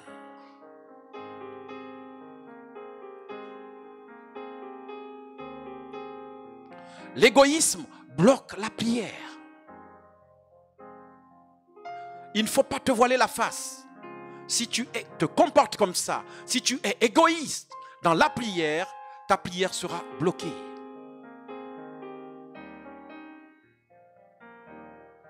Parce que le Seigneur nous a appelés pour être au service des hommes, des autres. L'onction que tu reçois, elle t'a été accordée pour pouvoir être au service des autres. Le Seigneur Jésus, lorsqu'il a ouvert les rouleaux, il a dit que j'ai été oint pour libérer les captifs. Pas pour imposer ma toute-puissance, pas pour faire des démonstrations de puissance ou de feu pour prouver que je suis puissant. Non. Il y a un but précis, oint pour agir pour les hommes de la part de Dieu. Tu as une onction dans l'intercession, c'est pour que tu sois au service des autres.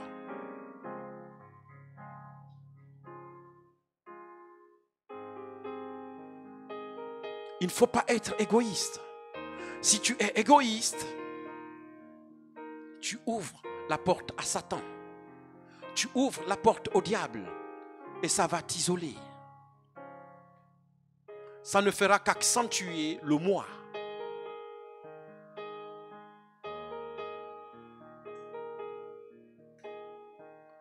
On va prier pour tel frère ou pour telle sœur. Pendant qu'on dit prions, toi tu commences à prier pour ta femme, pour ton mari, pour tes enfants. Mais ce n'est pas ce qu'on te demande de prier. Il y a un de nous qui a besoin de soutien. Et la Bible dit, pleurez avec ceux qui pleurent. Riez avec ceux qui rient. Il y a un de nôtres qui a besoin d'aide. Nous allons nous concentrer sur lui. Amen. La prière doit être faite dans des bonnes dispositions. C'est pourquoi Jacques nous dit ceci au chapitre 4 et au verset 3. Vous demandez et vous ne recevez pas parce que vous demandez mal dans le but de satisfaire vos passions. L'égoïsme bloque la prière. L'égoïsme empêche à Dieu de répondre à ta prière. Nous devons être au service des autres. Nous devons être à la disposition des autres. L'œuvre du Seigneur est d'abord dédiée pour les autres. Amen. C'est pour ça que le Seigneur a fait de nous des disciples. Pas pour que ça se limite seulement à notre maison. Elle peut commencer là, mais elle doit aller au-delà.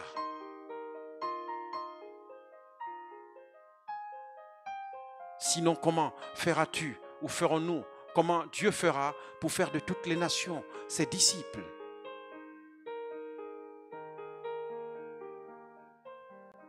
Amen.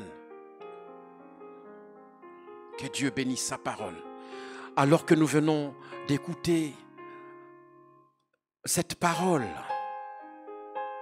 alors que nous venons d'écouter ce que le Seigneur vient de nous rappeler ou nous notifier, s'il y a un point sur lequel jusqu'à maintenant tu n'avais peut-être pas la bonne compréhension de la parole de Dieu ou de la pensée de Dieu, j'aimerais que tu prennes un moment pour te repentir par rapport à ce point parce que tu faisais mal, tu agissais mal. Peut-être que tu étais égoïste et tu étais en train de pécher sans le savoir, ou tu es venu dans la présence du Seigneur sans vraiment comprendre ou te rappeler de la révérence qu'on lui doit. Alors tu dois aussi te repentir. Peut-être que tu as quelque chose que tu as caché jusqu'à maintenant ou que tu n'as pas voulu totalement abandonner au Seigneur, peut-être par ignorance ou même volontairement. Mais le Seigneur t'interpelle ce matin que aussi longtemps que tu cacheras ce péché, péché, toutes les prières que tu lui adresseras, Dieu aura son oreille fermée. Et pour ne pas en arriver là ou ne pas continuer de cette façon, Dieu veut que tu te repentes, que tu lui confesses ce péché et que tu le lui abandonnes une fois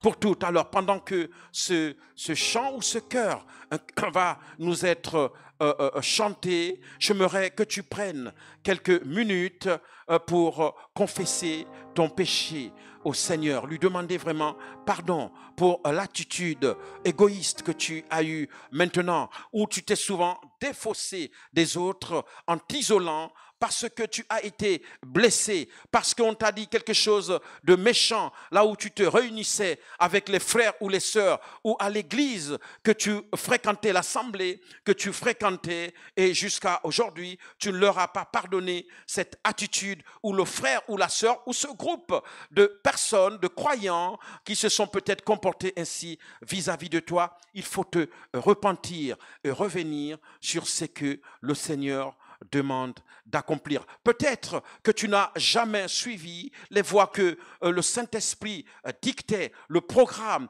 qu'il peaufinait au moment de la prière, mais tu as voulu faire comme toi tu as planifié les choses parce que tu as estimé que c'est ce que tu as programmé qui devait être fait. Et tu n'as pas voulu faire comme Pierre qui a suivi les directives du Saint-Esprit, ou les apôtres qui ont suivi ce que l'Esprit de Dieu leur ordonnait de faire. Alors ce matin, tu te repens devant le Seigneur, tu prends un instant pour lui confesser ton péché et te réconcilier avec ton Dieu. Alléluia.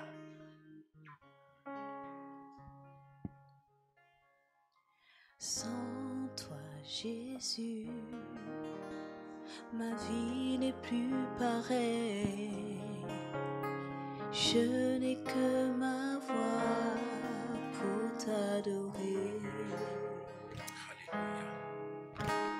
Sans toi, Jésus, pendant que ce chant passe, repens-toi, incline ton cœur devant le Seigneur.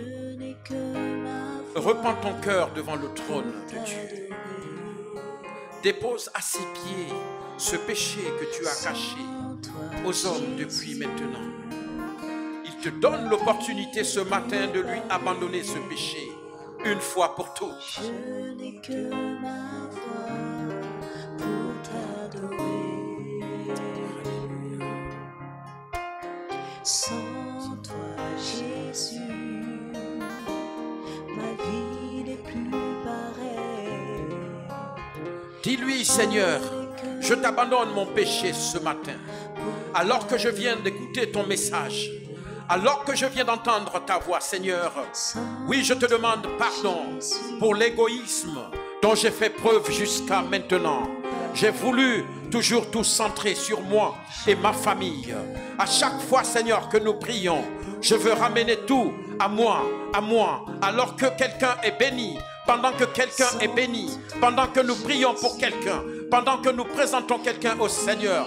Père, j'ai toujours voulu que ça soit moi, que ça soit mon enfant, que ça soit mon mari, que ça soit ma femme. Mais ce matin, tu m'interpelles que toutes les fois ne doivent pas toujours être pour moi, mais qu'à chaque fois que nous prions pour quelqu'un d'autre, je dois être en association dans la prière. Je dois partager cette communion dans la prière et prier pour les autres aussi et élever aussi les autres. Parce que tu dis dans ta parole que nous devons considérer les autres plus grands que nous, Seigneur. Et ce matin, je te demande pardon pour cette attitude mauvaise que j'ai eue, pour ce péché que j'ai commis, Seigneur, depuis tout ce temps. Je te prie, Père Céleste, de me pardonner ce matin. Je te prie, Seigneur, de me purifier, de purifier mon cœur ce matin. Seigneur, alors que ton esprit nous a parlé, nous a dirigé, m'a conduit, Seigneur, oui, dans les moments de prière que nous avons eus, dans la direction que nous devons suivre, alors que la femme de Dieu, l'homme de Dieu, Seigneur, nous a donné la direction à suivre.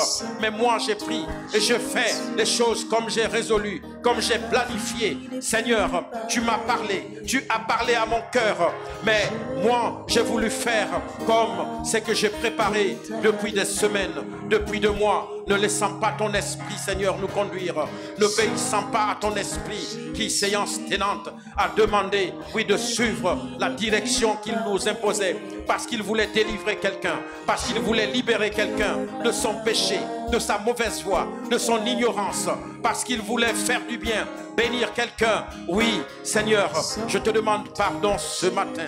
Je te demande pardon, Seigneur, ce matin, pour avoir agi ainsi. J'ai désobéi à ta parole. Je t'ai déshonoré, Seigneur, et j'ai péché contre toi. Seigneur, daigne me purifier ce matin. Purifier mon cœur, Seigneur. Me laver par le sang de Jésus, Père, de ce péché. Seigneur, je te demande pardon et je t'abandonne ce péché, Seigneur, ce matin. Je le dépose à tes pieds, Seigneur. Et je vais dorénavant, Seigneur, marcher en obéissant à ta parole, en obéissant à ton Esprit Saint, en suivant les instructions de ton Esprit, Seigneur, en respectant, Seigneur, et en prenant en considération, Seigneur, oui, le plan, le programme que tu définis pendant le temps de prière, Seigneur, parce que tu n'es pas un esprit, tu n'es pas un Dieu figé, tu n'es pas un Dieu borné, tu n'es pas un Dieu limité ou bloqué, Seigneur. Personne ne peut te saisir, aucun être humain ne peut te saisir ou te limiter, Seigneur. Tu fais comme tu as résolu, tu décides comme tu as résolu, parce que tu es souverain dans tes décisions, tu es souverain dans tes choix, Seigneur. C'est pourquoi ce matin, Seigneur, oui, tu m'as interpellé, Seigneur, afin de respecter et de prendre en considération, Seigneur, ce que tu nous recommandes pendant le moment de prière, parce que tu es le Dieu, Seigneur, qui n'est pas figé, Seigneur. Merci, Père. Merci, Éternel. Merci, Dieu de gloire. Merci encore, Seigneur, d'avoir parlé ce matin. Merci pour tout ce que tu nous dis, Seigneur, depuis le début de ce mois, dans ce temps de jeûne et de prière, Seigneur. Merci, merci, merci. Je viens, Seigneur, encore ce matin, oui, me confier à toi, Seigneur. Merci, merci, oui. Ma vie n'est plus, Seigneur, n'est pas pareille sans toi. Ma vie n'a pas d'importance sans toi. Ma vie n'est pas en sécurité sans toi. Ma vie n'a pas de sens sans toi, Jésus. C'est pourquoi ce matin, je me prosterne encore à tes pieds, Seigneur. Et je m'abandonne à toi, Père. Je repends mon cœur devant ton trône. Oh Dieu de gloire, Dieu de bonté, Dieu tout-puissant, Père, merci.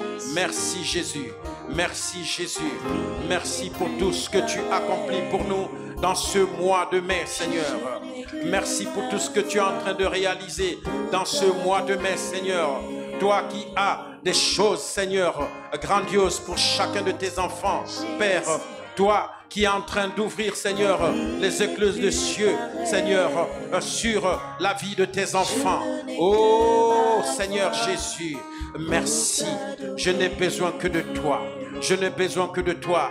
Toi qui m'éclaires, toi qui me conduis dans toutes choses. Ce matin, tu m'as rappelé, Seigneur, que si je peux respirer, ce n'est que par ta grâce.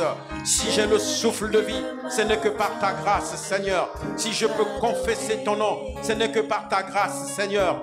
Regarde, tu as rappelé beaucoup, Seigneur, hier soir. Beaucoup n'ont pas pu voir les lueurs, les premières lueurs de ce jour. Beaucoup n'ont même pas pu traverser minuit, Seigneur, qu'ils ont été rappelés à toi, Seigneur. Mais tu m'as fait grâce en maintenant ton souffle de vie en moi, Seigneur. Et pour ça, je bénis ton nom ce matin. Pour ça, Seigneur, je glorifie ton nom ce matin. Je t'exprime toute ma gratitude. Oh Dieu de gloire, je t'exprime toute ma gratitude, Seigneur. Je t'exprime toute ma reconnaissance, mon Dieu, mon roi. Parfois, Seigneur, oui, je ne t'adresse pas la parole. Toute une journée, je fais mal. Et je te demande pardon, Seigneur. Je te demande pardon. Mais malgré ça, Seigneur, toi, tu ne nous abandonnes pas. Tu nous éclaires chaque jour. tu fais tellement de choses qu'il y a même des choses pour lesquelles nous nous en rendons pas compte, Seigneur. Quand nous échappons au danger, quand nous apprenons des nouvelles par-ci, par-là, qui ne sont pas réluisantes, Seigneur. Mais nous, tu nous maintiens en santé, Seigneur. Comment ne pas t'adorer? Comment ne pas t'adorer, Seigneur? Comment ne pas t'adorer? Et tu nous demandes de venir à toi avec une simplicité de cœur, avec, Seigneur, une pureté de cœur.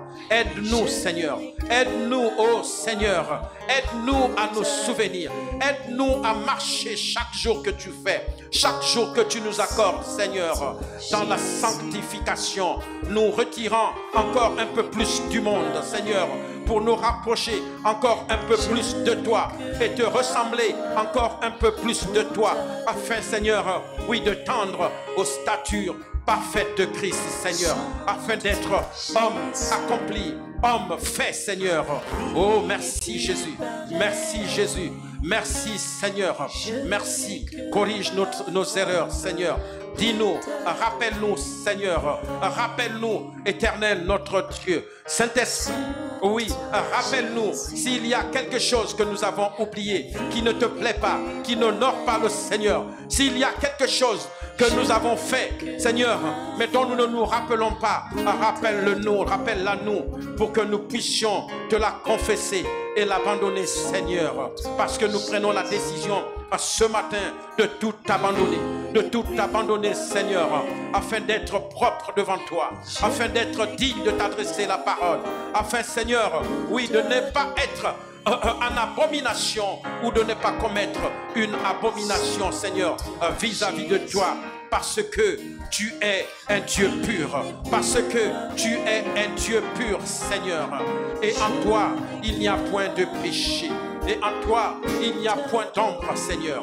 Oh, merci, merci Seigneur, merci Jésus, merci, que toute la gloire te revienne, Seigneur, que la puissance et la majesté soient à toi et à toi seul ce matin, au nom puissant de Jésus. Amen. Gloire à Dieu, gloire à Dieu. Est-ce que tu peux acclamer le Seigneur là où tu es? Est-ce que tu peux lui rendre gloire? Est-ce que tu peux lui dire je t'aime, Seigneur? Est-ce que tu peux lui dire je t'aime, Jésus?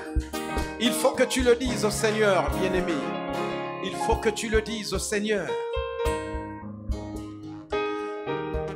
Si tu pouvais comprendre de quel amour le Seigneur t'aime,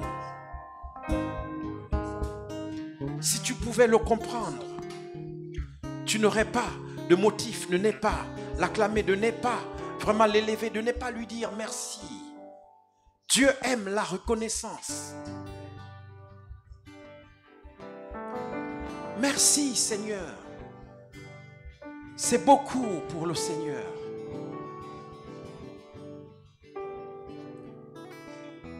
Parmi les 10 lépreux, un seul est revenu.